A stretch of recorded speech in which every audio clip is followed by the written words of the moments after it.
आपको ये भी देखना चाहिए कि शिक्षकों के लिए काफ़ी सहूलियतें सरकार ने दी हैं।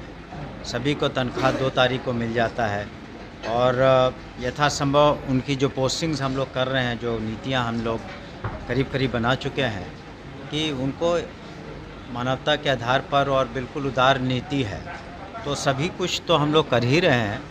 तो उसको भी हम लोग अपना जो उचित है उसमें। तो सुना आपने, बिहार के शिक्षा मंत्री सुनील कुमार ने कहा कि बिहार के शिक्षकों को हर महीने 2 तारीख वेतन मिल जाता है। लेकिन आपको क्या लगता है कि बिहार के माननीय शिक्षा मंत्री जो सुनील कुमार जी हैं वो सच बोल गए? नहीं, वो सिर्फ मीडिया और फेसबुक, ट्विटर और यूट्यूब पर ही अपनी बातें झूठ का रखते हैं।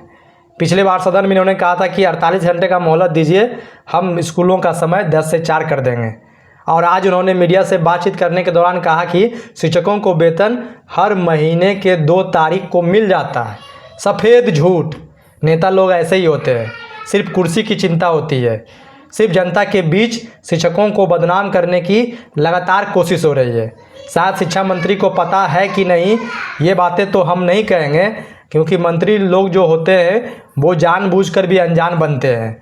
जून का महीने का वेतन जो है जुलाई में मिलता है और जुलाई का वेतन अगस्त में मिलता है, वो भी दूसरे सप्ताह के बाद। जैसे जुलाई का वेतन लोगों को रक्षाबंधन में नहीं मिला, सीधे 20-21 तारीख को मिलता है।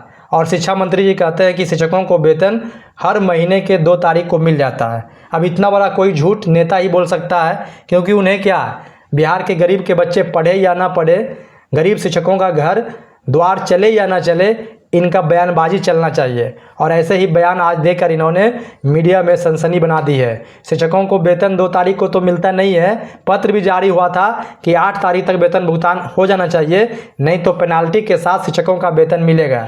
और ऐसा होता हुआ दिखा नहीं, सिर्फ मीडिया में बातें कही जाती है कि शिक्षकों को ये सुविधा दी गई है, शिक्षकों को वो सुविधा दी गई है, लेकिन शिक्षकों तक वास्तविक में वह सुविधा पहुंचती नहीं है। अब देखिए, राज्यकर्मी बनाने की बात को लेकर सक्षमता परीक्षा हुई।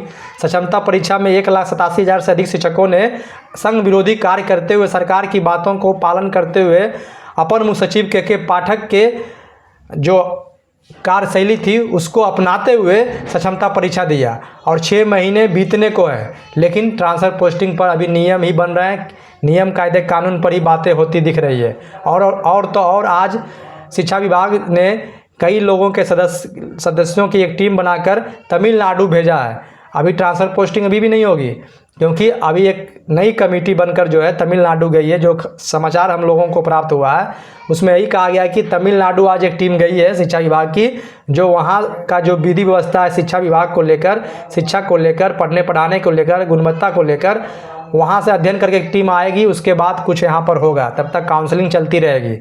अब कितना अजीब बात है, महीनों गुजरने को है, महीनों बीत रहे हैं और ये लोग नियम कायदे कानून को लेकर हवाला देकर शिक्षकों के कीमती समय को व्यतीत कर रहे हैं। लोग परेशान हो रहे हैं। पहले तो लोग कहते थे शिक्षक समय पर नहीं जाते, शिक्षक समय पर नहीं पहुंचते हैं। अब तो ऑनलाइन ऐप के माध्यम से शिक्षकों का आगमन और आने जाने का जो है समय रिकॉर्ड किया जा रहा है।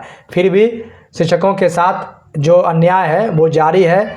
शिक्षकों को मिलता कुछ नहीं है, लेकिन बताया जाता है बहुत कुछ। समय पर वेतन नहीं मिलता है, लेकिन वेतन 2 तारीख को मिल जाता है। यह खबरें आम जनता के बीच फैलाकर उनके गरिमा को ठेस पहुंचाने का काम सरकार के स्तर पर किया जा रहा है। वरना शिक्षा मंत्री जो बिहार सरकार है वो ऐसी बातें नहीं करते। उन्हें अपने विभाग की जानकारी होना चाहिए कि किन किन जिलों में 2 तारीख को वेतन भुगतान हो जाता है। 2 तारीख तो छोड़िए, 10 तारीख तक भी नहीं होता है। और माननीय मंत्री जी कहते हैं कि 2 तारीख को हम सुविधा दे रहे हैं, 2 तारीख तक हर शिक्षकों का वेतन भुगतान हो जाता है, प्रत्येक शिक्षक को वेतन मिल जाता है। कितना बड़ा झूठ। आप सब समझ रहे होंगे कि हम कहना क्या चाहते हैं। बिहार के शिक्षा मंत्री, इनके ऊपर पूरे बिहार की शिक्षा व्यवस्था की जिम्मेवारी है, अधिकारियों पर नियंत्रण रहे इनकी जिम्मेवारी है।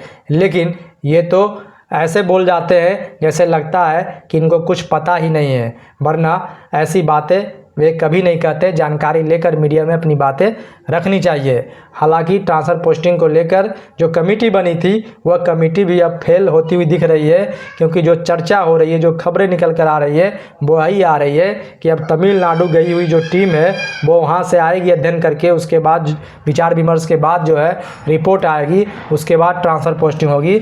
लेकिन अभी तो सितंबर के दूसरे सप्ताह तक काउंसलिंग होगी। ट्रांसफ़र पोस्टिंग कब होगा पता नहीं। आखिर नियोजित शिक्षकों के साथ बिहार सरकार की दुश्मनी क्या है समझ में नहीं आता। फिलहाल आप टीचर जंक्शन देखिए, आगे हर छोटी बड़ी खबरों को सब्सक्राइब कीजिए।